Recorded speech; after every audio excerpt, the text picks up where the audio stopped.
कहते हैं मजाक और बदतमीजी में प्याज के छिलके के बराबर ही फर्क होता है। और आज ये कहने की जरूरत इसलिए पड़ रही है क्योंकि हमारे देश के एक स्टैंड अप कॉमेडियन हैं, सुनील पाल।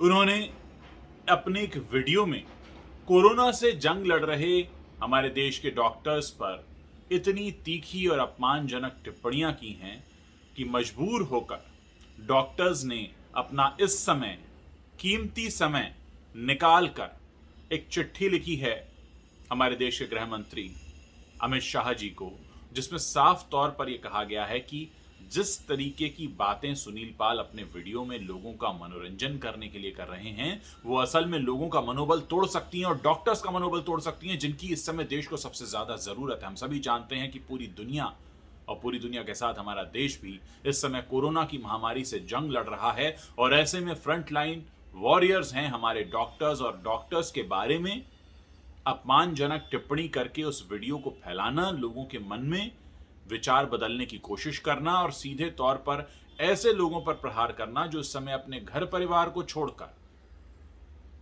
कोरोना से जंग लड़ने में जुटे हुए हैं अपने देश के लिए। आप जानते हैं कि कोई भी डॉक्टर जब अपने घर परिवार के साथ रहता है और रोजाना बाहर जाता है कोरोना से जंग लड़ने के लिए, तो वो अपने घर में रहते हुए भी अपने घर वालों से नहीं मिलता। वो घर में खुद को आइसोलेट करके रहता है और ये कोई एक दो दिन की बात नहीं, आज 1 साल से ऊपर हो चुका है। जितने भी डॉक्टर्स हैं वो इस तरह की जंग लड़ रहे हैं। ऐसे समय में अगर आपको एंटरटेनमेंट करना है, अगर आप चाहते हैं वाकई मनोरंजन करना, मन का मनोबल बढ़ाने के लिए किया जाता है मनोरंजन, तो आप सुनील पाल कुछ कर सकते थे ऐसा जिससे लोगों का मनोबल बढ़ता, डॉक्टर्स का मनोबल बढ़ता, लोगों के अंदर एक सद्विचार आता, पॉजिटिविटी आती। लेकिन आपने क्या किया?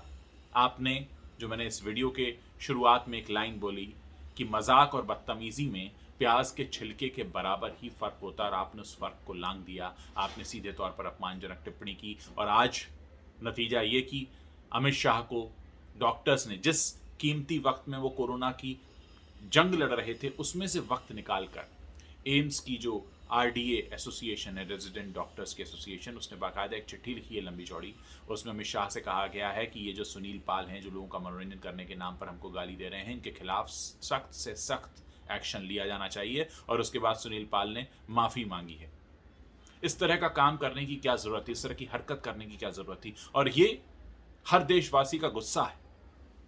क्या कोरोना से जंग लड़ने से ज्यादा जरूरी कुछ हो सकता है? क्या कोरोना से जंग लड़ने से ज्यादा जरूरी किसी स्टैंड अप कॉमेडियन का वीडियो हो सकता है?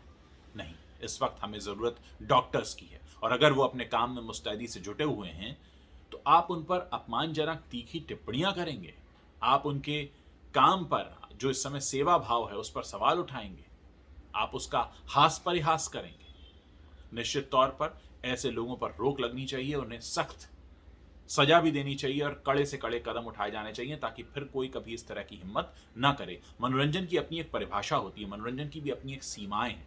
जिस तरह से बॉलीवुड रोजाना अपनी सीमाएं लांघता है, क्या उसी तरह ये स्टैंड अप कॉमेडियंस भी अपनी सीमाएं लांघ रहे हैं? ये बहुत बड़ा सवाल है और ऐसे में हर देशवासी को इस पर अपनी राय और विचार प्रकट करने चाहिए। व्यक्तिगत रूप से मेरा मानना है कि इस समय जो हमारे फ्रंट लाइन वॉरियर्स हैं वही हमारे देश के सैनिक हैं। हमें उन्हें झुककर सैल्यूट करना चाहिए और उनका अभिवादन करना चाहिए कि वो इतने समय से लगे हुए हैं। ऐसे में अगर आप उन पर ऐसी कोई टिप्पणी करते हैं जिससे उनका मनोबल गिरता है, तो कहीं ना कहीं आप अपने देश के लोगों का मनोबल गिरा रहे हैं। तो ये मनोरंजन क्या हुआ? क्या आप इसे मनोरंजन कहते हैं? क्या आप ऐसा मनोरंजन स्वीकार करेंगे जिससे हमारे देश में फैली महामारी से जूझ रहे डॉक्टर्स का मनोबल टूटे? क्या ये मनोरंजन है? और अगर नहीं तो फिर क्यों किया गया? इसका जवाब देना होगा। मैं जानना चाहता हूं आप लोग इस पर अपनी क्या राय रखते हैं। मुझे आपकी राय और आपके विचार जानने का इंतजार रहेगा।